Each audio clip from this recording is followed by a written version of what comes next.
Shalom, damai sejahtera bagi kita semua. Berjumpa lagi dengan saya, Romo Bayu OP, dalam acara kita bersama, acara Katekese Katolik.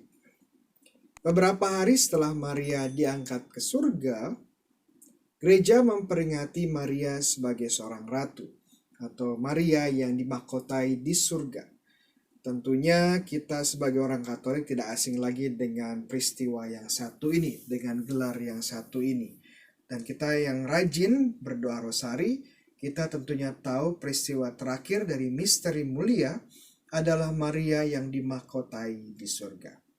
Pertanyaannya adalah apakah kita perlu menghormati Bunda Maria sebagai Ratu Surgawi, yang bahkan melebihi para kudus dan para malaikat. Dan bukankah di kitab Yeremia bab 7:18 Tuhan melarang penyembahan terhadap Ratu Surga? Pertama, mari kita jawab dulu tentang penyembahan Ratu Surga yang dilarang oleh Allah di Yeremia 7:18. Ayat ini berbunyi, anak-anak memungut kayu bakar, bapak-bapak menyalakan api, dan perempuan-perempuan meremas adonan untuk membuat panganan persembahan bagi Ratu Surga. Dan orang mempersembahkan kurban curahan kepada Allah lain dengan maksud menyakiti hatiku. Mari kita jawab. Pertama, Ratu Surga yang disebut di sini merujuk pada Dewi Sembahan Mesopotamia, Astarte. Jadi kata Ratu Surga di Yeremia tidak ada hubungannya sama sekali dengan Bunda Maria. Astarte adalah berhala yang mungkin adalah jelmaan dari roh jahat. Sedangkan Bunda Maria adalah seorang manusia yang terpilih menjadi Bunda Yesus. Kedua, apa yang dilakukan bangsa Israel adalah memberikan kurban sembahan kepada Astarte. Ini jelas tidak boleh karena hanya Allah yang benar yang boleh menerima kurban sembahan. Sedangkan gereja dengan jelas mengajarkan bahwa kita hanya menyembah Allah Tritunggal dengan memberikan persembahan kurban paling sempurna di dalam Ekaristi. Dan juga mengajarkan bahwa apa yang kita berikan kepada para kudus termasuk Bunda Maria adalah penghormatan. Ketiga, jika penyembahan Ratu Surga Astarte dilarang, hal ini bukan serta-merta bahwa figur Ratu Surgawi tidak ada sama sekali dan tidak sesuai dengan kitab suci. Sebaliknya, jika ada barang-barang palsu atau imitasi, ini menunjukkan bahwa ada barang yang asli dan jauh lebih berkualitas. Astarte sendiri tidak lebih dari imitasi murahan yang mengklaim tempat Ratu Surgawi yang sejati. Nah, setelah kita berbicara tentang Yeremia, mari kita masuk tentang bagaimana kita bisa melihat Maria sebagai ratu. Apakah ini memiliki fondasi biblis? Apakah ajaran gereja yang satu ini juga tidak bertentangan dengan iman yang sejati? Hal pertama yang mungkin kita pertanyakan adalah apakah mungkin Maria menjadi seorang ratu? Karena kita tahu dan jika kita melihat kerajaan-kerajaan di dunia, yang menjadi ratu biasanya adalah istri dari sang raja. Seperti contoh Ratu Sofia yang adalah istri Raja Carlos dari Spanyol. Atau Ratu Hemas yang adalah istri dari Sultan Hamengkubuwono ke-10 dari Yogyakarta. Sedangkan kita tahu Yesus tidak memiliki istri dan Maria adalah sang bundanya. Jadi bagaimana kita bisa menjelaskan Maria adalah ratu? Jawabannya kita harus kembali ke Perjanjian Lama dan melihat bagaimana kerajaan Israel yang dibangun Daud melihat sosok ratu. Di dalam kerajaan Israel, figur ratu bukanlah istri raja. Hal ini disebabkan raja-raja Israel memiliki banyak istri dan bahkan selir. Sehingga yang mengisi posisi ratu dalam kerajaan Israel bukanlah sang istri, tetapi ibunda dari sang raja. Posisi ratu kerajaan Israel ini yang dalam bahasa Ibrani sering disebut sebagai Gebira atau sang wanita agung. Mari kita simak cerita Batsheba dari seorang istri Raja Daud dan kemudian menjadi seorang ratu. Kita perhatikan apa yang dilakukan oleh Batsheba di hadapan Raja Daud yang sudah lanjut usia dan sakit. Kita baca di kitab Pertama Raja-Raja bab pertama. Jadi masuklah Batsheba menghadap raja ke dalam kamarnya. Waktu itu raja sudah sangat tua. Lalu Batsheba berlutut dan sujud menyembah kepada raja. Raja bertanya, "Ada yang kau ingini?" Lalu perempuan itu berkata kepadanya, "Tuanku sendiri telah bersumpah demi Tuhan Allahmu kepada hambamu ini, anakmu Salomo akan menjadi raja sesudah aku, dan ia akan duduk di atas tahtaku." Bab pertama 15-17.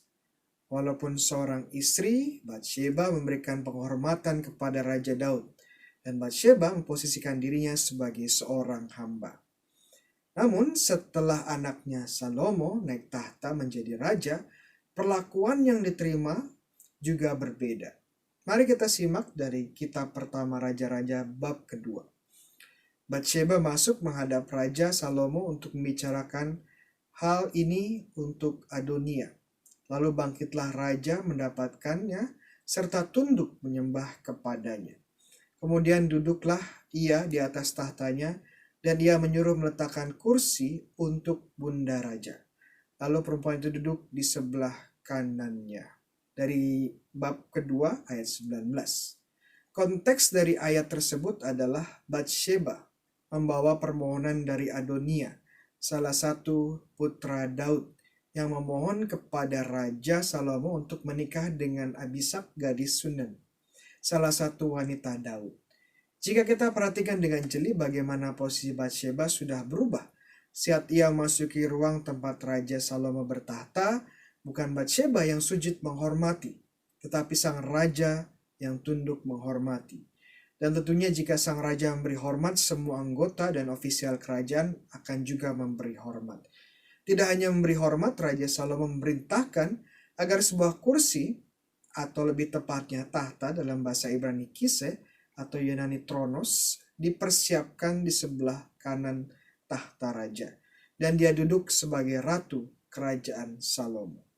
Sekarang jika kita hubungkan Maria dengan peran Gebira atau ratu kerajaan Israel. Pertama, kita harus membangun relasi bahwa Yesus adalah raja dan bukan hanya sekedar raja, tetapi raja yang menjadi pemenuhan Raja Daud dan Salomo. Jika kita kembali ke awal Injil Lukas, malaikat Gabriel mengatakan kepada Maria, "Sesungguhnya engkau akan mengandung dan melahirkan seorang anak laki-laki, dan hendaklah engkau menamai dia Yesus. Ia akan menjadi besar dan akan disebut Anak Allah yang Maha Tinggi. Dan Tuhan Allah akan mengaruniakan kepadanya tahta Daud, bapa leluhurnya. Dan ia akan menjadi raja atas kaum keturunan Yakub sampai selama-lamanya, dan kerajaannya tidak akan berkesudahan." Lukas 1:31-33. Di sini malaikat Gabriel menegaskan siapa identitas Yesus ini. Dia adalah raja yang menduduki tahta Daud untuk selama-lamanya. Nah, jika Yesus adalah raja, siapakah ratunya? Tidak lain dan tidak bukan adalah Maria, sang ibunda Raja Yesus. Maria sebagai Ratu Surga juga muncul di kitab Wahyu bab 12. Maka tampaklah suatu tanda besar di langit, seorang perempuan berselumukan matahari dengan bulan di bawah kakinya, dan sebuah mahkota dari 12 bintang di atas kepalanya. Ia sedang mengandung. Kemudian dilanjutkan, maka ia melahirkan seorang anak laki-laki yang akan mengembalakan semua bangsa dengan gada besi. Wahyu 12:5. Wanita ini bermahkotakan 12 bintang. Dan siapa dia? Tentunya tidak lain dari Bunda Maria sendiri. Kenapa? Karena wanita ini adalah yang melahirkan dia. Seorang raja akan mengembalakan semua bangsa yang tidak lain adalah Yesus sendiri. Jadi dari sini kita sudah mengerti bahwa Maria menampakkan diri dan menunjukkan bahwa dia sungguh telah menjadi Ratu Surgawi. Demikian katekese Katolik kita kali ini. Dan bagi teman-teman yang memiliki komentar maupun pertanyaan dan juga Jika ada teman-teman yang punya ide untuk katekesi selanjutnya, silahkan tulis di kolom komentar di bawah. Dan juga jangan lupa untuk follow akun IG kita dan juga subscribe YouTube ini untuk mendapatkan katekesi-katekesi Katolik berikutnya. Tuhan sertamu. Kita semua diberkati oleh Allah yang Maha Kuasa, Bapa, Putra, dan Roh Kudus. Amin.